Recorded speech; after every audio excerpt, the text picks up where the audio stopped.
From the Industrial Revolution to the digital age, work has remained a central part of human life. Most people will spend approximately 1/3 of their lives working. This reality has prompted a fundamental philosophical question: is work the meaning of life, or is it merely a distraction from what truly matters? The answer isn't black and white. It touches on identity, purpose, societal expectations, psychological well-being, and the essence of living a fulfilling life. The historical and cultural context of work. Work has always been part of human existence in its most basic form. Early humans hunted, gathered, and built shelters, which were tasks necessary for survival. In this sense, work was inseparable from life itself. However, as societies evolved, so did the role and perception of work. In agrarian societies, labor was deeply connected to the rhythms of nature and family life. The Industrial Revolution marked a seismic shift, detaching work from home and embedding it into rigid structures like factories and offices. Over time, a person's occupation became synonymous with their identity. In modern capitalist societies, especially in the West, work is often viewed as a necessity and a virtue. The Protestant work ethic, popularized during the Reformation, emphasized hard work, discipline, and frugality as signs of moral virtue and divine favor. This ideology still influences how societies view success, laziness, and purpose. Arguments for work as the meaning of life. 1. Identity and self-worth. Many people derive a significant portion of their identity from their profession. Ask someone, "What do you do?" They will likely respond with their job title. Work can provide a sense of purpose, structure, and a reason to get out of bed in the morning. For doctors, teachers, artists, engineers, and countless others, work is not just a means to an end, it is the end. It's how they express their talents and contribute to society. 2. Purpose and contribution. Work allows individuals to contribute to something larger than themselves. A nurse cares for the sick, a farmer feeds a community, and a software developer creates tools that power the modern world. These contributions offer a sense of fulfillment that can be deeply meaningful. The feeling of being needed and making a meaningful impact is difficult to find outside of work. 3. Personal growth and mastery. Work offers opportunities for learning and growth.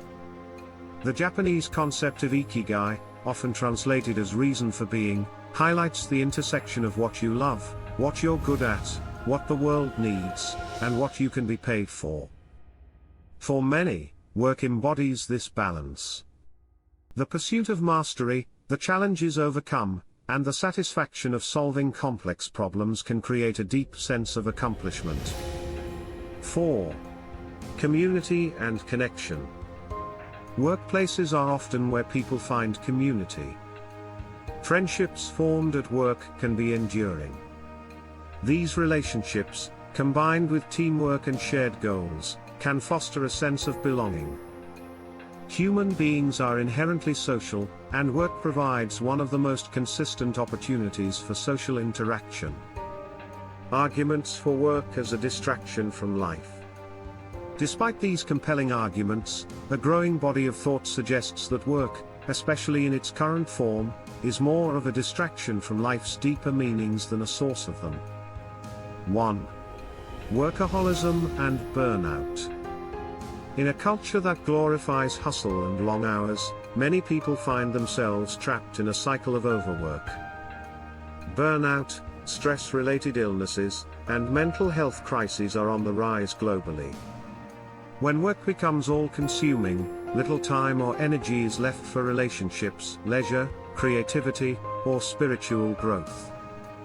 This imbalance raises questions about whether we are sacrificing the richness of life for the narrow rewards of professional achievement. 2. The monetization of time. modern economies place immense pressure on individuals to monetize their time. Side hustles, gig work, and performance metrics invade every hour of the day.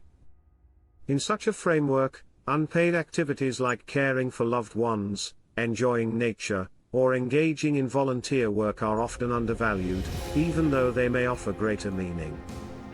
In his essay In Praise of Idleness, the philosopher Bertrand Russell argued that society would benefit from valuing leisure more highly.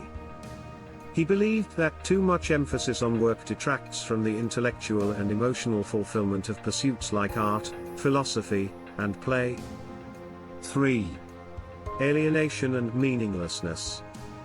Karl Marx famously described alienation as the estrangement of workers from the products of their labor, from themselves, and from others.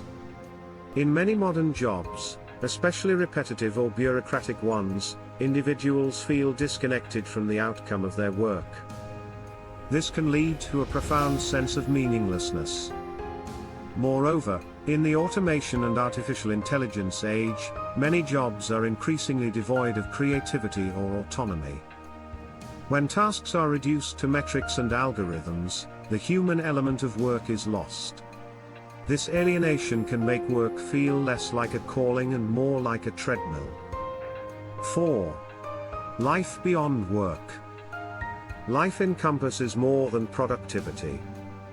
Love, family, nature, spirituality, art, and play provide deep, non-instrumental joy. For many people, the most meaningful moments come from experiences outside of work, watching a child grow, traveling to new places, caring for an aging parent, or simply enjoying a quiet sunset. These aspects of life don't fit neatly into spreadsheets or resumes, but they are often what people reflect on at the end of their lives. The philosopher Alain de Botton once remarked, "There is no such thing as a work-life balance. Everything worth fighting for unbalances your life." But what's worth fighting for isn't more work but more life. Reimagining the role of work. Instead of positioning work as either the meaning of life or a distraction from it, a more nuanced perspective considers how work can be integrated into a broader, more holistic vision of a meaningful life. 1. Redefining success. In recent years, there has been a cultural shift toward redefining success, especially among younger generations. More people prioritize flexibility, mental health, and meaningful relationships over traditional metrics like salary and status.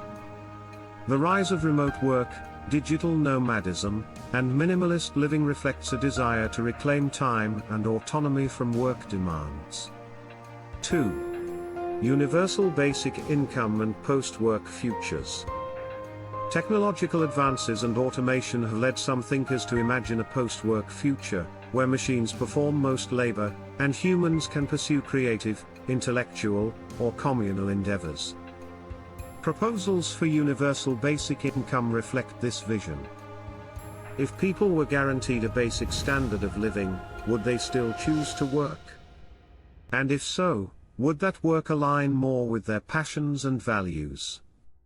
These ideas challenge the notion that work must be tied to survival and instead open the door to seeing work as one component of a meaningful life rather than its defining feature. 3. Work-life integration.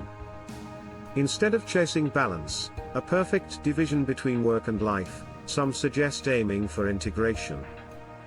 This approach involves aligning work with one's values and ensuring it supports rather than detracts from other life domains.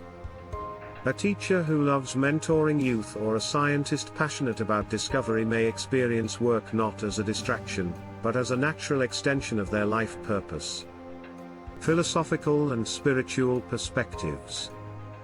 1. Existentialism. Existentialist thinkers like Jean-Paul Sartre and Albert Camus emphasized personal responsibility in creating meaning. According to this view, life has no inherent meaning, we give it meaning through our choices.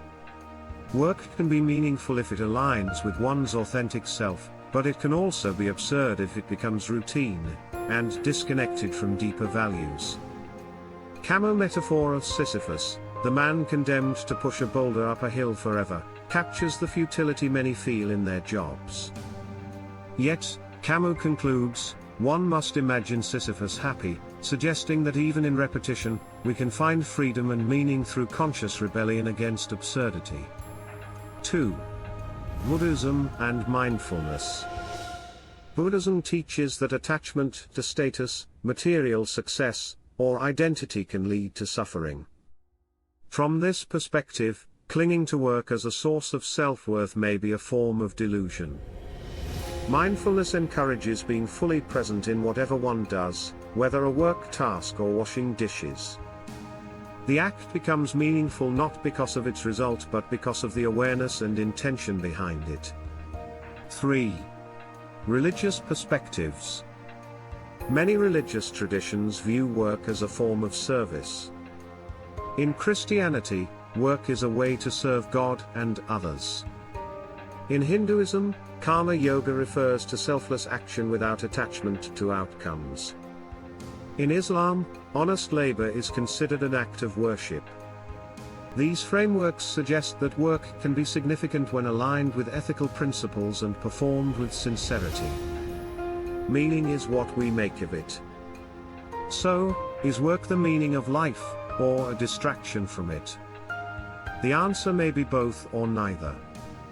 Work can be a profound source of fulfillment, identity, and purpose. It can also be a source of stress, alienation, and distraction from life's more profound joys. The key lies in intentionality.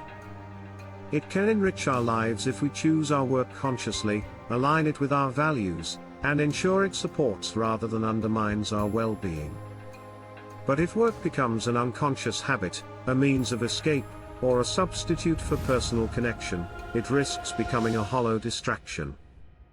Ultimately, the meaning of life is not found in a job description or paycheck. It is found in the totality of our experiences, the depth of our relationships, and the legacy we leave behind. Work is just one thread in the rich tapestry of human life. Whether it serves as the centerpiece or a background element is up to us to decide.